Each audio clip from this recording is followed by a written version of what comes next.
Welcome, everybody. My name is Michael Andron. I am here with our normal cast of characters. Bill Haber, who is hiding behind that big black thing because he can't talk today. Levana Tenen over here. Daniel Gill over there. And at least on my screen, and Adele Packer. Welcome back.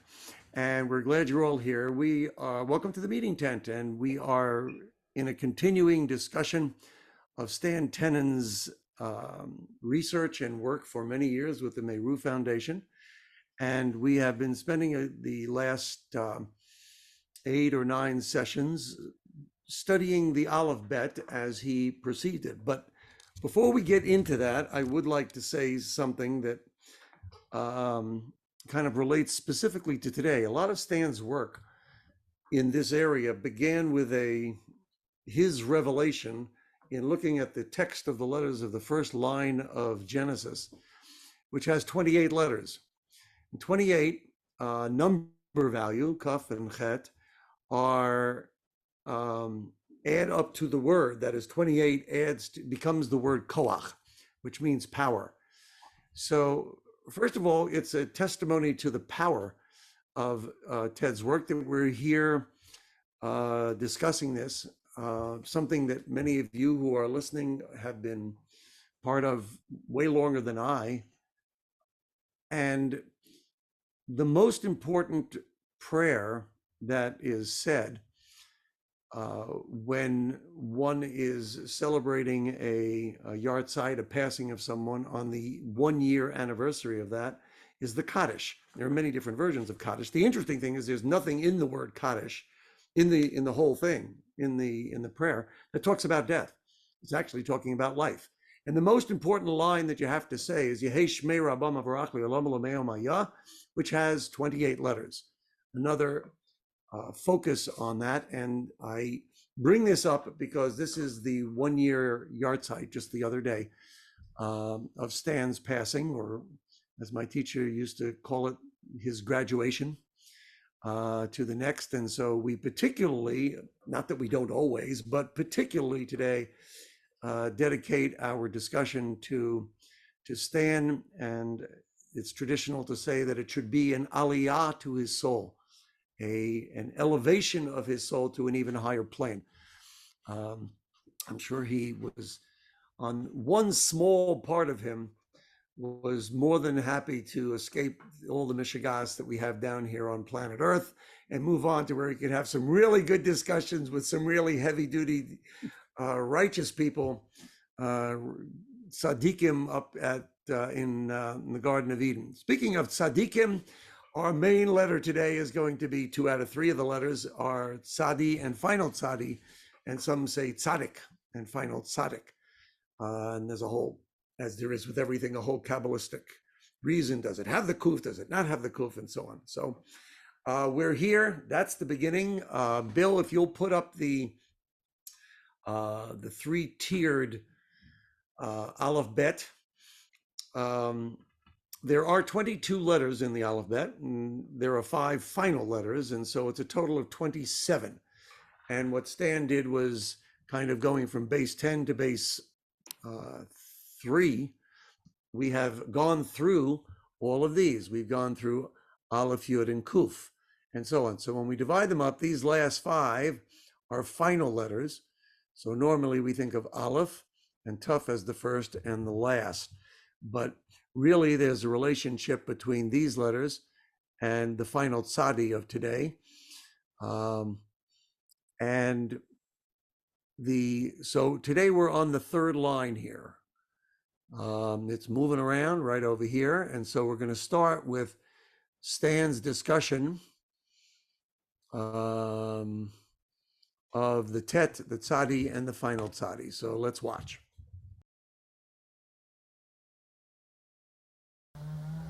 Tet, as I said, Tate, T sound, means to complete, refers to a serpent, and it refers to justice in Hebrew. The English equivalent would be J, referring, in this case, to this just, but it also means a tit or tot is in total. Tithe, suckle, total, complete, toot, tout, tune, jet, justice, to stand up. And you see the tit that stands up is this total, is this uprightness, is this justice. That's the metaphor. And that's the general principle. If we apply it spiritually, we get tzaddik, tzadi, pronounced S-T-T-S or T-Z or something of that sort, meaning righteous. It's internal uprightness, referring in English to study or to the zodiac. Those are letter-by-letter cognates. And we have the idea of a spiritual star, a goal, or attractor, an internal attractor. Inner uprightness, completion, righteousness, enlightenment, inner blossoming, inner flowering. And the final tzadi, therefore, same pronunciation, referring to blossoming, tzitz meaning blossoming, is a tree, which is why I use Y for it, because it also looks like a Y. It refers to stood, which is what a tree does, to sturdy. It's the outer flowering or blossoming. It's physical attainment in maturity, able to stand alone and upright. It's a tree. And the tree then bears new fruit in the beginning of the alphabet as that aleph again. It starts the process over. Okay, now if this is your first day joining us, I would encourage you to go back to the beginning at meruvideo.com, because you can follow each of those lines. We had the 1, the 10, and the 100. Now we are doing the 9, the 90, and the 900, which is the end. Or you can work your way backwards. But I think you'll get a better appreciation of this if you go back to some of the previous ones and figure out which one we're up to. I've never seen anybody formulate a view of a letter in so many points of attraction. You can say, well, this sounds like that letter, or this has this number or this form, but he pulls them all together in those little rectangles, and you think, God, we could discuss that one letter for hours using all of those. Some come from connection to English words to make it more relatable and easy to remember if you don't know Hebrew. Obviously, it helps a little bit if you have some awareness of Hebrew. But we'll start with Tet, which is the 9th letter of the alphabet, and is the first letter of the word Tov, which is good. God created the light, and it was good. God looked at that, and it was good, or very good, on that 3rd day. But it's hidden. If you remember in our previous discussion, the letter prior to this, we had Vav and Zayin representing male and female, then Vav and Zayin coming together in the letter Chet. And now having the male and female coming together, she's pregnant. And this is Tet, which is a hidden, concealed fetus within the womb. And so 9 months of pregnancy, no coincidence, is the one that we think of most often connected to the letter Tet. And when the baby's born, that's Yud. That's the new little baby, the little spark of light that comes out. So there's a story, if you look through the letters, from kind of Aleph through Hey, and then Vav through Tet, you'll find that there are, you could talk it as a conversation, as a discussion, saying this went from here. We had a man, then from man, God created the woman. From man and woman, they got together and they partnered with God. That is the little tiny arrow pointing upward in the letter Chet when it's written in the Torah. And then there is a pregnancy, a hidden, concealed aspect of God that is inside the spark of divinity in that child. And then we get to the birth of that child. And we move into a much broader picture of the world itself. But those first 10 letters really define, or the first 9 letters, define how we came to be in the world, and then so many of the other letters about where we're going. So Dan, you got anything interesting on the letter Tet? Yeah, I'd love to see, just Idel, if you could show like the hand gesture for Tet good idea. first. See if I can. Sure. Let's go behind me. There we go. Thank you. Let me see. Yeah, not pregnant. It's not pregnant at all, right? You're, There's you're putting your hand right certain- around that baby. There's a certain tension. Stan talked about the like a coil or a spring, about like a snake about to pounce. And so your description or metaphor of pregnancy, at some point the water breaks. Right. But I always think of it as kind of that way we keep things down inside and we don't let them out, and then all of a sudden they come out, not always in the most pleasant ways. So Tet sort of represents that kind of aspect of one's personality where we might just hold things in, and for good reason, for whatever reason. That's just like a little drash for myself when I think about that letter. But it is the only gestural letter that has some tension in the arms and in the back, like holding it. It's yeah, so there's a certain support, but there's also, it's the only one that has that quality. I remember when we were doing these in dance, we used that, that kind of spring out from that shape. So what is that? What does that mean to you, Daniel? Yeah, that's awesome. Well, I know there's, I remember one of my early teachers, rabbis, he said, what is a tzaddik? He said, some people say a tzaddik is someone who makes no mistakes. He said, well, I think that's just called a waste of time. So there's definitely like what seems, there's this withholding or this great innerness that's happening, with the letter Tet. It's very, very inner. And then it starts to come outwards. And so there's all this inner potential with the letter Tet. I think there's also a teaching by Rabbi Nachman of Breslov where he says, it's very beautiful when someone's pregnant. It's like unbelievable. It's like it's amazing, an amazing thing. He said, but it's not comparable to the birth of a human being. Like it's amazing, but it's only like a precursor. It's a beautiful precursor to life itself. And so I think that's what we have here. And the interesting thing about it, you mentioned tension, is I think this is the only like archetype that seems somehow like it has tension in it. It's not an archetype. It's more like a transition kind of archetype, an archetype of transition, which is kind of what the Shefatal says when he lays out the Sfirot. The book Shefatal, he lays out the 10th Sphira, which is kingdom or kingship or malchut or royalty, power, I guess is a good way to translate it. He lays it out as not the end of the process, but both the end and the beginning of the next process. So malchut in one system is keter to the next system down.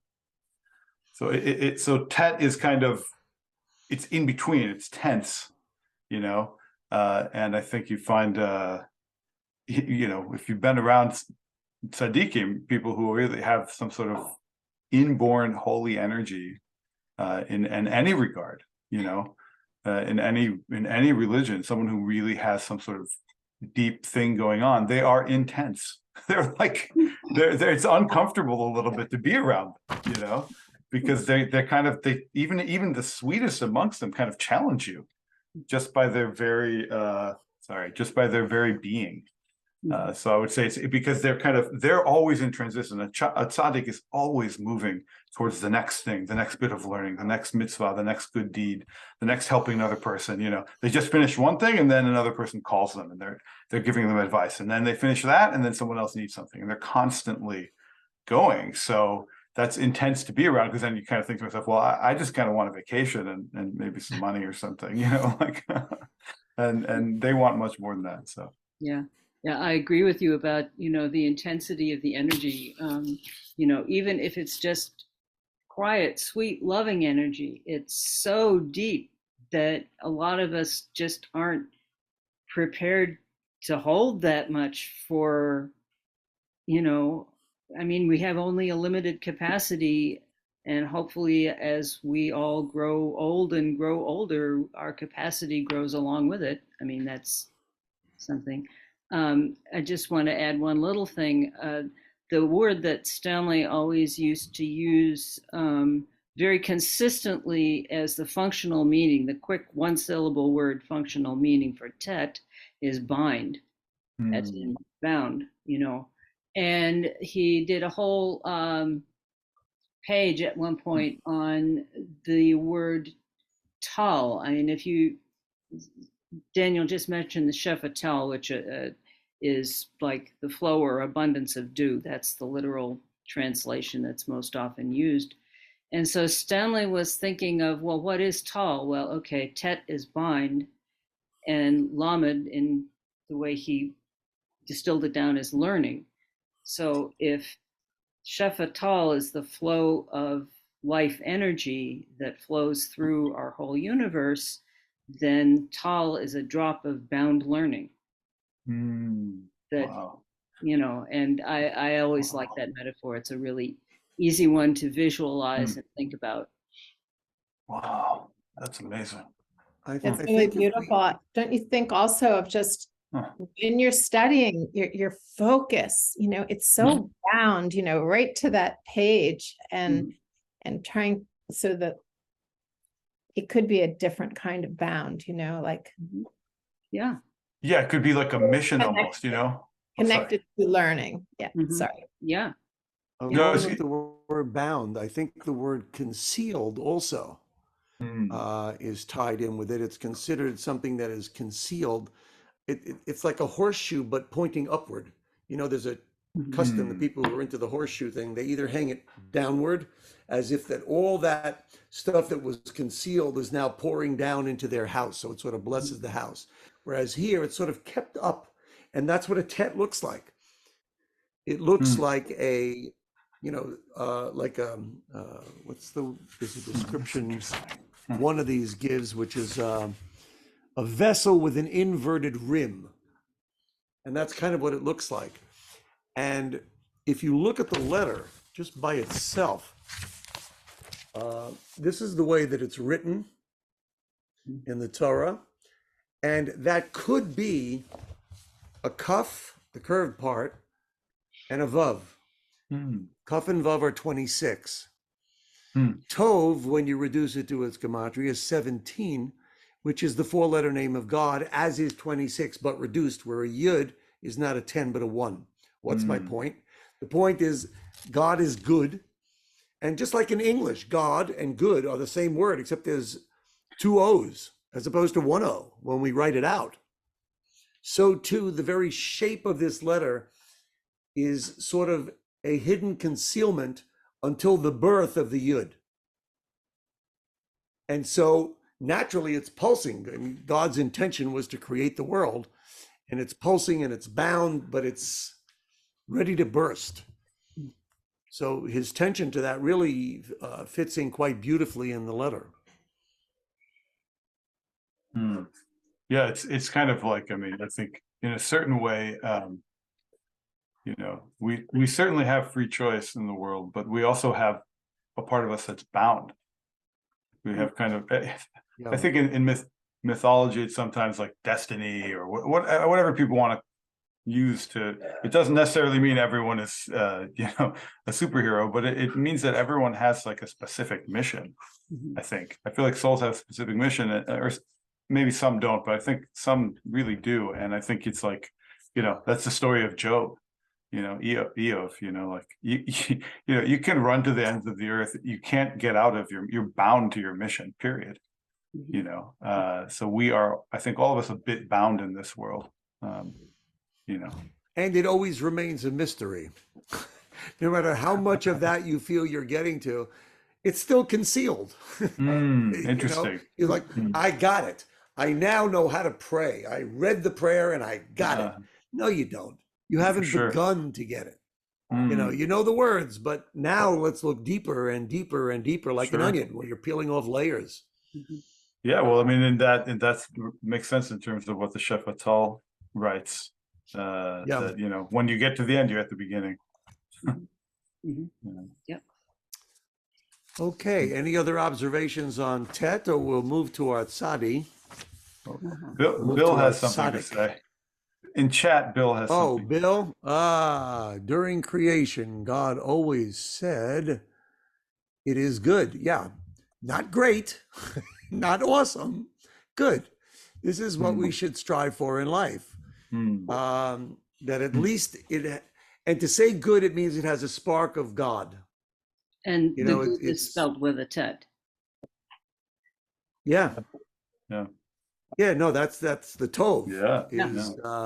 is that word. Well, we actually Um, in the 18 blessing prayer, which is the main prayer, which is what's called prayer by the Talmud, Hatov, Mhm. right? That the part of the 18 blessing prayer where you say Hatov, Mhm. Hatov means God. The good means God, and actually that's one part of the prayer that you're really not supposed to zip through. Like you're really supposed to focus. There are several parts of the prayer, like the beginning, then the kind of thank you prayer, and then the Hatov. Like those parts, like everything else you can kind of zip through if you want, because you do it, if you do it 3 times a day for years, you eventually end up zipping through things. It's just human nature. oh But boy, that Dan, part you're actually not allowed to zip through. You really have to focus yeah, those couple parts. So Hatov, the good. yeah. Um, Hatov Shimcha. It's yeah. how great is your name, because your name is the conduit through which the Yud gets down into the world of the Hey. So the shorter version of the Yud Hey and the Vav Hey is Yah, Yud Hey, which is the seed within the womb. Except the letter Yud is outside the Hey. And our goal in life is to turn inward and discover that that spark is in each of us, and thereby help fix the world, which it could use. I think everybody agrees it could use some fixing. And so it is. All right. So now, if we take 9 and we increase it to 90, which is what the Tzadi is, the Tzadi is, according to a number of authorities, they say that is the letter that looks most like an Aleph, most like the, because it's got, let me hold up a picture for those who don't know them. If you take, here's the Tzadi and the final Tzadi by its side. But if you look here, it's got this Yud right over here. Some say it's pointing up, some say it's pointing down. And then you have sort of a bent over Nun next to it. And the, which is our final letter. So it's got the Yud, and it's sort of bent like an Aleph. If we just took this line here, the flat one, and put it here, you'd have an Aleph. It's very close to the shape of an Aleph, and the rabbis talk about the idea of an expanded. I highlighted this one thing. When you look at the 10 sfirot, the 10 forces, the fingers of God, so to speak, that created the world, you have the ones that are intellect, you have the 3 that are intellect, you have 3 that are feeling, chesed, gvura, and tiferet, and you have 3 that are behavior, action. And then when all those come together, it's the full spectrum of the 10 dimensions. They all come together in that final Yud, in that final spark of divinity, that shefatal, that distilled drop of divine water coming into the world, or fire, or however you view it. And 90 means all the 10 sfirot times 10. In other words, each one is like a hologram. It's got all the others interwoven in it. So 90 is a sense of completion. It's coming to the end of something. And it is the end of the very first line in the in the book of Breshit, in the first sentence of the Torah. Yeah, well, that's the final Um, Tzadi. Yeah, yeah, the final Tzadi.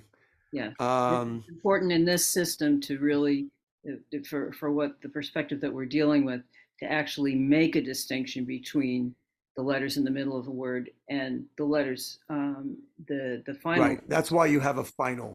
Yeah, Yeah. that's why each of And, only those letters, when they appear at the end of the word, are changed in terms of their shape.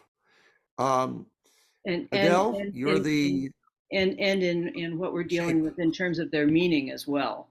You know, they are Yes. different shades of meaning and serve, you know, if you think of this as a 3 by 3 by 3 or 9 by 9, you know, 9 by 3 structure, however you do it, think Rubik's Cube, they have a different position, a different function in the structure.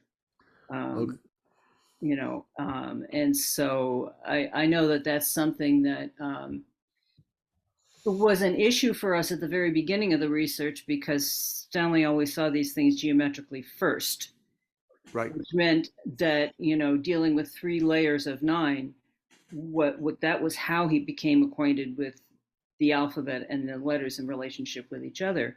And I only mention this right now just to make sure for people who are watching that the perspective that we're dealing with is one that makes a definite distinction between the medial, that's letters that come in the middle of a word, and final letters, that they serve a different purpose in the structure as a whole.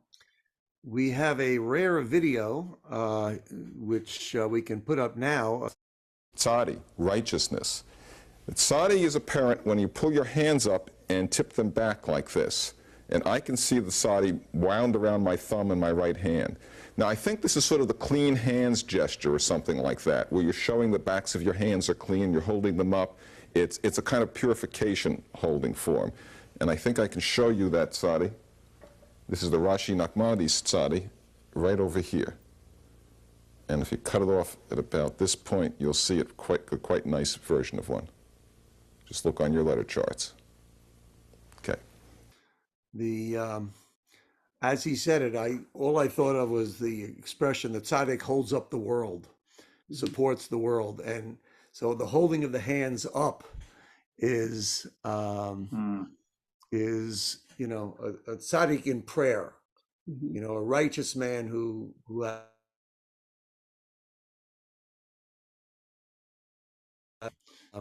you know, a telephone reception to higher levels and to God. Those are the hands of prayer as well. One of the most common of those kind of gestures. Now, what does the final tzadi look like? Well, this is how Lavana has taught it to me as well. I don't know. Let's see this. I had to move before because I was running out of power and I needed to reconfigure to get the cord. So if you can see me. And no, actually the tzadi, The tzadi is the other way. they're just facing your thighs. Yeah, the hands are down. The hands are down, and with the back of the hands basically in the front. Oh, back of the hands to the front? Let me take a very good look at my picture.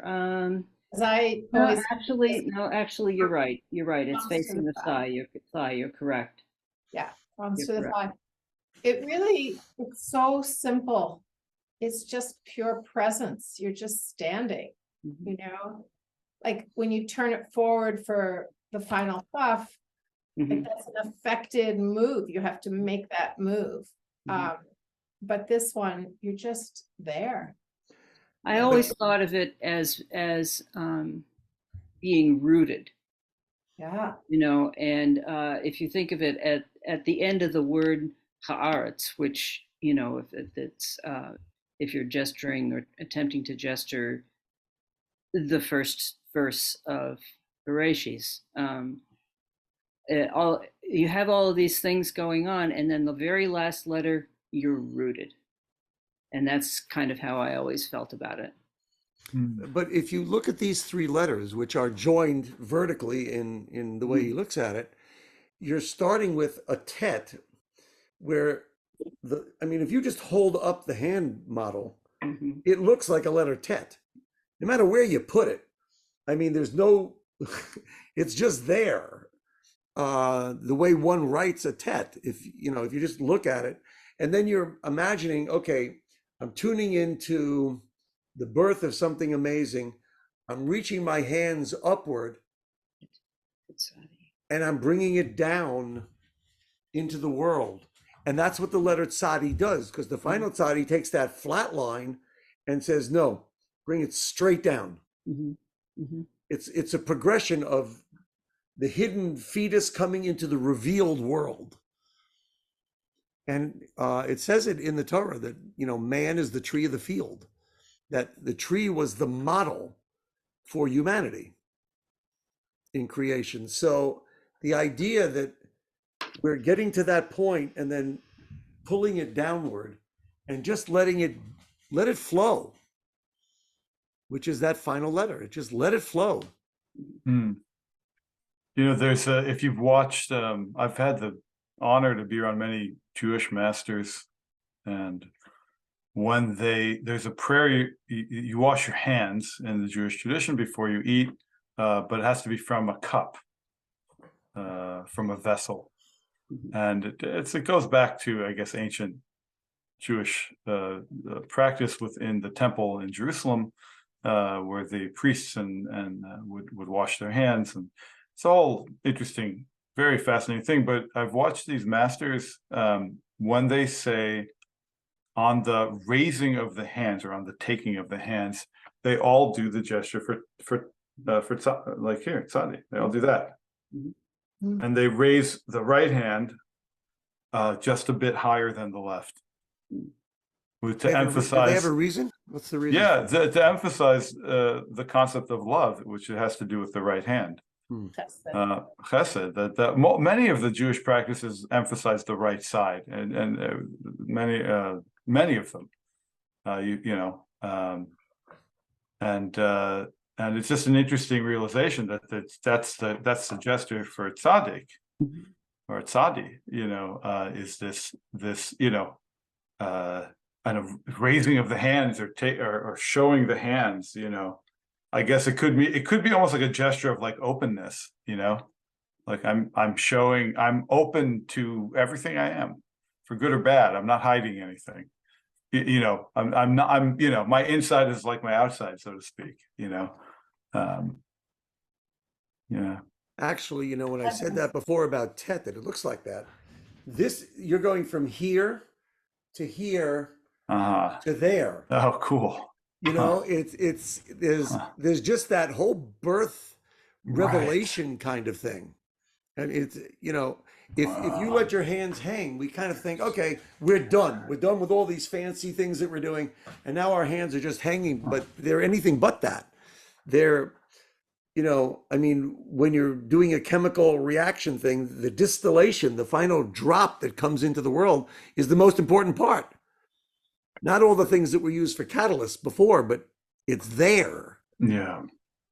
There's a great story of a,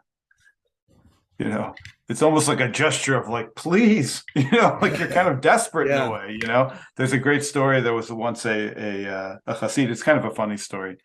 And he was really down his luck. He couldn't make a living, and he lost his house, and his wife left him, and his children were gone out of the house. He couldn't talk. No one would talk to him. So oftentimes the Hasidim on the afternoon preceding the Sabbath, they go and immerse themselves in a ritual bath, which is something that Hasidim do. And so he went, and he goes into the bath. He figures like, at least I can still do this, and he comes out, and his clothes are gone. Someone has stolen his clothes. So he quite literally has nothing left. So at first he breaks down. He's sitting on the floor. He says, this is like, and then a couple moments later, this other man is walking towards the mikveh, and he sees this naked guy outside the ritual bath dancing and singing with incredible joy, And he says, he gives him something. He says, what do you do? Are you crazy? What are you doing? He said, well, when someone stole my clothes, I realized I had nowhere left to go except up. So I know my luck is about to change. So that's kind of like, after when you finally get to that point where you're raising your hands, you're just at the end of the week, you work so hard and you're at the end, and right after you do that, then you have a meal. Right when you're at the end, then something good always comes. So that's the tet. Yeah, That's the tet. yeah. Right after the tet, you're at the end. It's the end of it's the end. It's the transition. Then comes the tzadi. Then something good comes, or the precursor to the final tzadi where you can let go and say, oh, everything's going to be okay. Shavat vayinafash. God finished creating and he breathed out. Whew, done. Or beginning, as the case may be. That's good. Yeah.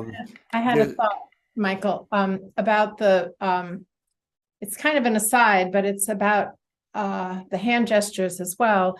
And that is this idea of washing, that I just learned that you take the vessel in your right hand and you pour it on the left.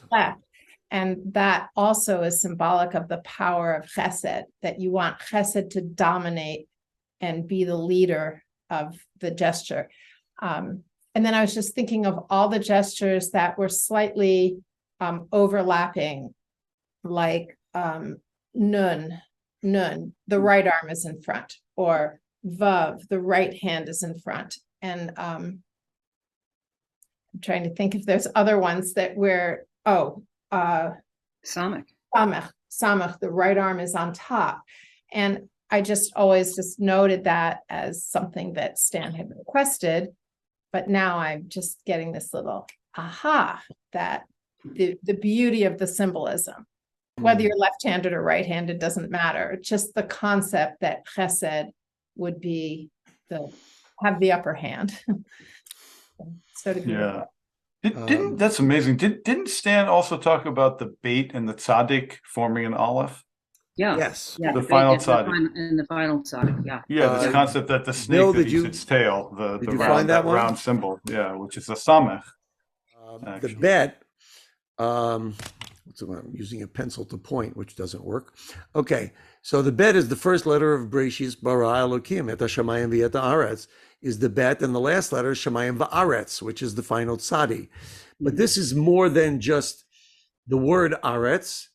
It's the aratz. The aleph is now running, and now you have 2 feet on the ground, and it's running to impact on the world and sweeten the world in some way and help repair the world.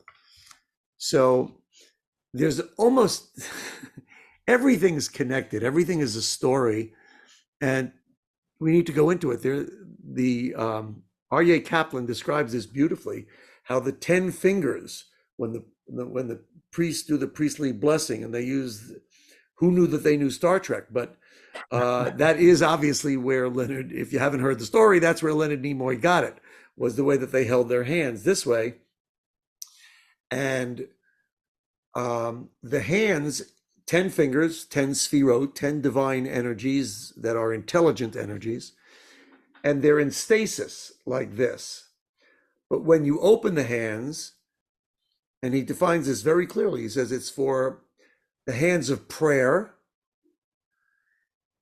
it's the hands of blessing and healing, therefore, blessing in general, just, when you, on a Friday night, if you're blessing the children in your home or before a holiday, you put your hands on their head, whether you're a Kohen or not, and you state their name, which is the phone number, the user ID to who they are is that name. And you're calling their soul. In other words, you're not talking to the kid. You're talking to the soul inside the kid. So you call out his name, the name that he was given, either at a bris for a boy or when she was born for a girl. But the hands of prayer, the hands of healing, and the hands of blessing, which I guess is a kind of healing too, is taking that out. And when the hands are full, when all the letters that are depicted in the moving alphabet are enlivened that way, The hologram is awake. Every one is 10. Then you reach, and then the Tzadi, which is what we call that nine, that either the 90 or the 900 for the final one. Then the Tzadi gets the 100, the Kuf, which is a value of 100. So what is a tzaddik? What is a righteous, elevated human being? It's one who has awakened all of those sfirot in every manner of his life or her life. Hmm. So it's hopeful. It's a prayer unto itself just to say that. Yeah, Well, go ahead. Yeah, no, well, so the priestly blessing is also connected, says the Shefatal again, directly to this whole system. It's like the blessing is so beautiful. It's hatov. It's only good. There's no judgment at all in the priestly blessing. That's why it's the priestly blessing. And so he points out that there are 14 bones in the fingers of each hand, which when put together are 28, which relates to the first pasuk of the Torah, which relates to the Heshmei Rabbah, the Kaddish prayer. So it's a big deal, the priestly blessing. And as a matter of fact, the first example of a drawing of a hand that we have in our tradition is with the Shefatal, printed the first edition. That's the first time we have a hand printed relating to Torah, and it's the exact same system, which of course now I know and we know that goes back even farther to the 13th century in Spain. But this priestly blessing is actually at the center. And when we say, again, it's the 28-letter name of God, which is the filling of God's name of Yud Kei Vav Kei. The milui of God's name is 28 letters, right? You spell out the word name of God, then you spell out the spelling out of the name of God. That's 28 letters. So it stands right at the center of the priestly blessing, stands right at the center of this. I mean, it's the desire for hatov, and it stands at the center of what I think is actual religion or spirituality. It's not the sharpness, it's not the strictness, it's not the discipline. It's the good, right? This wanting to receive good and to give good, and wanting that for everyone. That's right at the center of what this is all about. There's a quick story. Many years ago, I was at a Chabad house, and it was the second night of some Yom Tov, and the previous day they had done the priestly blessing with the members of the Eastern congregation, meaning in Iraq and even in Persia and in Yemen. And then also with the Sfaradim, the Spanish Jews or descendant of Spanish Jews, they do the priestly blessing outside of Israel every day, right? So it's a neat thing. You go to a Sephardic or a Eidot Mizrach Eastern congregation synagogue, and you get the priestly blessing every day. It's really, I think it makes a huge difference. But the Ashkenazim, the European Jews, don't do that. We do it on holidays. So this was the second night, and so there was this one guy there, I forgot his name, but he was, he was one of the straightest people I've ever met in my life. But he was a Cohen. I mean, super, super straight, And I think I had a ponytail at that point, and I was pretty out there. I actually still am, but he was like super, super straight, and just shorter hair. No hair, I guess would be which where I work. The kippah went shorter, to a cap, or gray. So you don't see the So the natural yarmulke that's formed on my head. No, so he's totally, really, he's a nice guy, the sweetest guy ever. He has a family, and he comes, but he's studying, he's doing graduate work somewhere in that area. And so he would come often to Chabad, and he sits down next to me, and there's Kiddush and Hamotzi. And he says, Daniel, I think you might be the only person who can understand what I'm talking about here. He said, a very strange thing happened to me yesterday. He said, I'm a really straight guy. I don't believe in anything so spiritual. I believe, but I keep it over there, It's a way of life. I live this way, but I not too emotional. Actually, he knew himself pretty well. So he said, when I was doing the priestly blessing yesterday, when I put my hands out, and I said the blessing, I shot up in the air 100 feet. My consciousness shot out of my body, and I could feel this unbelievable energy come through me. And the moment it ended, I snapped back down. Wow. And he said, I don't know what that means. His question should be, You how know? do I do it again tomorrow? Right. Well, he wasn't, what's neat about the story is like he wasn't seeking that. It just really happened naturally when he was just open to giving the blessing, and he did the movements, the hand movements, again, the hand movements to do that. Yeah. All of a sudden something energetically shifted, and he literally had an out-of-body experience. And not because he was hurt or anything, just because it was his mind had to be removed so that the energy could probably come through. That's my kind of interpretation of it, because it was beyond him. It was like divine energy, Shefatal, and so there is this connection between the hand movements. The one hand movement we have prescribed, it's very, very specifically prescribed. It's actually straight out like this, like a Zion. Actually, it's not here. It's straight. Has with it a tremendous amount of actual energy that goes with it. So I feel like what Stan discovered here is this almost like underlay of like the energetic aspect of Judaism. That these hand movements have deeper meaning than just, I can do them in my mind and they give me tremendous meaning, and you could learn different things. I think that's a beginning level of them, and then maybe underneath is the emotion, and then I think underneath the emotion is this energy. Again, there are these three levels, the physical, and then the spiritual, which is really learning based and meaning based, and understanding your life in different ways, and then the archetypal is just almost like elemental energy. Again, the Shefatal like leads the way in kind of relating these deeper understandings of what Stan found, thankfully. Anyway, we have now explored all 27 letters, and this series of the meeting tent kind of comes to a closure of this particular subject, which became the basis for a lot of other things, and we're still contemplating where we're going from here. It would be great if everybody could share just their feelings of going through this relationship of the letters and how it might have impacted on you personally, being part of this, as well as just in general. As some of you have been living with this wonderful stuff for decades, and to a deeper understanding of Stan's work as a whole. So I guess I'm the newbie, so I'll start.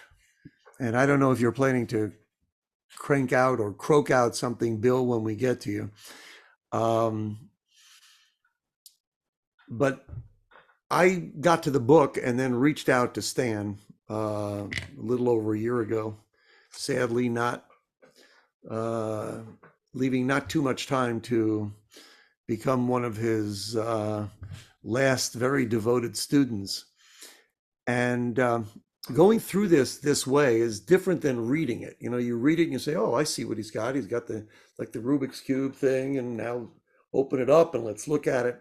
But going through it this way and having different perspectives, talking at it from music and movement and just general wisdom that everybody is sharing, has made it more concrete. I got to get a set of hand models and start moving with this, because so much of the movement is Taiji like, and for me, having spent over 50 years doing that, to me, that I want to feel that movement with the form. I do.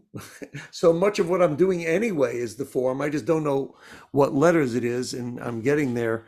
And maybe we'll be able to spend a session where we just kind of look at the alphabet. Everybody get up off their chairs and just guide us through all the letters, and more forcefully, more softly, and feeling it enter into your being. I know Adele lives in that world. He's trying to take an idea and express it in movement, as Dan does in music. And I'd love to be able to just kind of go through it a few times with the people on the video, because it's becoming more and more internalized. And using these last three letters as the example, it's inner, and we want to get it to where it's outer. The last word of the priestly blessing is shalom, is completion, is wholeness, is peace. And ultimately, that's what we want. We want to be able to, embrace it in any way we can without ego stuff getting in the way and blocking it. As your friend was discovering that day, when he got out of the way, suddenly he went flying. So who's the next newbie? Is that you, Adele? I think so. Okay. Yeah. So I'm newbie about 6 years. Okay. Ago, I met Stan's work, and I would say that I would vote for going through the entire alphabet in gesture, because the transitions from one to the other, you see how the body, it moves all the way around the body, up and over, and it can be a bit of a meditation, just the repetition sure. of all the letters and doing it. And I'd be happy to guide that if you would like to do that. I just want to say that we were just discussing this before but it wasn't recorded. And that is the wonder of the fact that Stan Tenen passed on the 28th of Shabbat. And we've talked about the meaning of 28 and the 28 letters of the opening line of Genesis, which was his lifetime study, and all the other amazing things that you talked about, 28, Michael and Daniel. And just to know that coincidence is, it's pretty astounding coincidence. And then I'll just say briefly that my exposure to the letters and the study that I've done in the last 4 years, and now expanded even greater to other masters and how they looked at the letters. And it's just really much bigger than I ever thought when I tripped upon it. I had no idea how great a study it would be. And I love that idea of the bound into study, like I really get lost in it, and in a really beautiful way. I plan to continue these discussions, because every time I meet with all of you, I'm writing things down, I'm learning things. It's really been fantastic. Someone else can go. Dan, you want to go ahead? Yeah, I think it's but I say that the concept of Moses, or as we say, Moshe Rabbeinu, Moshe, our teacher, was that he's one of the few beings that can reach a place like really beyond himself. Like he, in a sense, Moshe Rabbeinu had, it sounds weird, in a sense, he had nothing to do with what came through him. But he's the only one who can do that. It's most teachers. It doesn't negate other teachings. Most teachers can, it comes through them, and it's very fun. You're around a good teacher, someone has a beautiful personality, and they teach you something. It's amazing. And they need their personality to filter through an idea to their students, and it's amazing. But Moshe Rabbeinu is like a different thing. It's like it's the essential of the essential knowledge, or even more than that, the essential of the essential of the essential knowledge. It's like the core.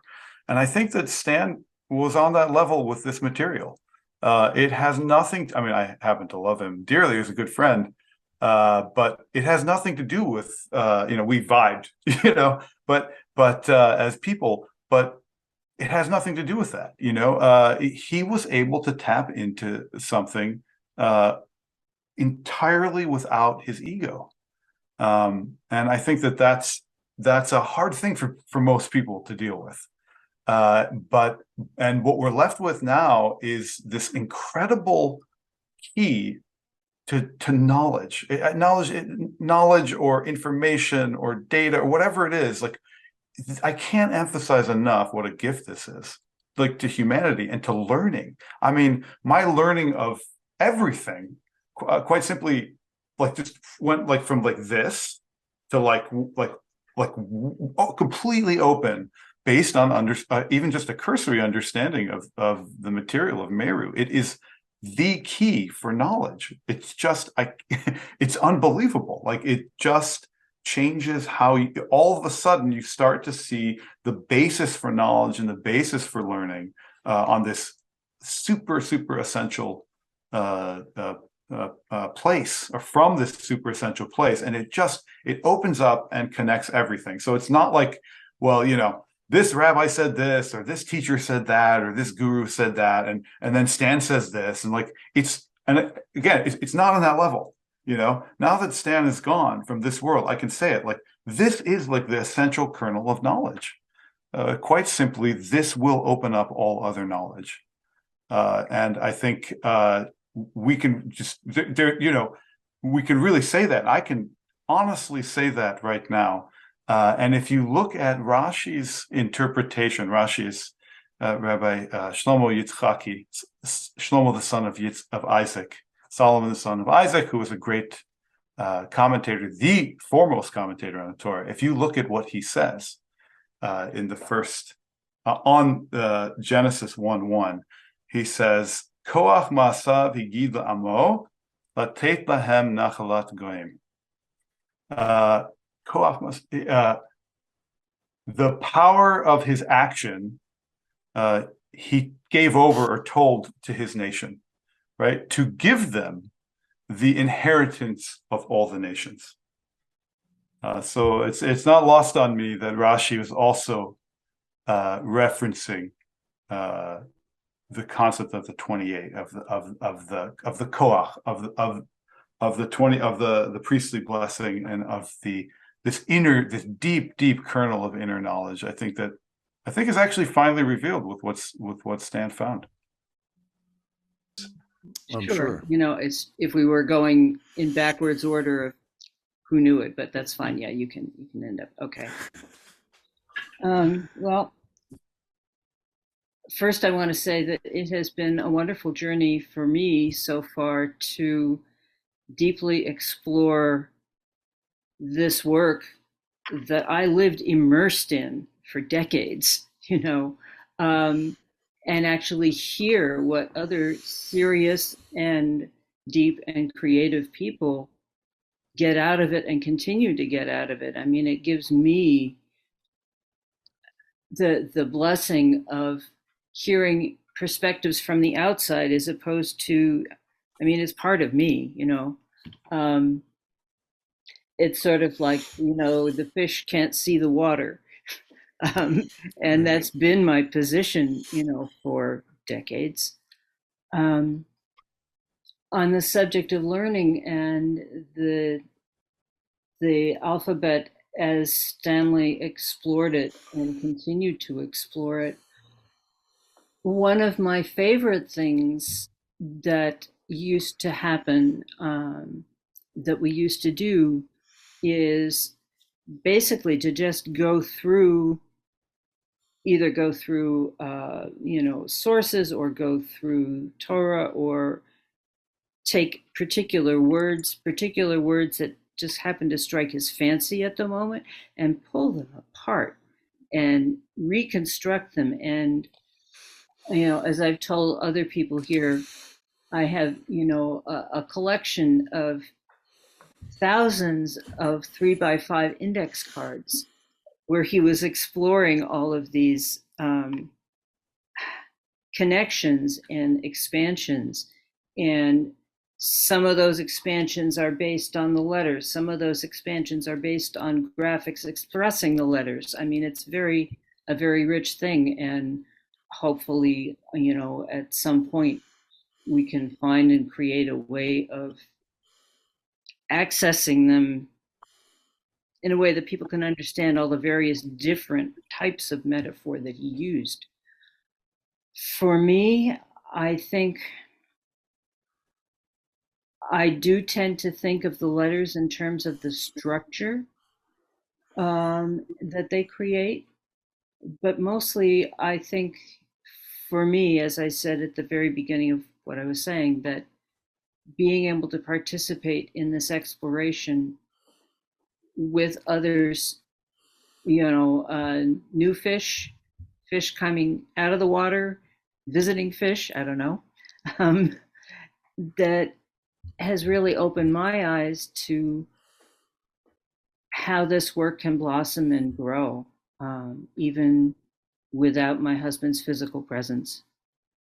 And I'm very grateful for that. And I'm grateful to Bill for taking the initiative and saying, hey, I want to do this. And to Michael and Daniel and Adele for being our group. Because I've learned a lot.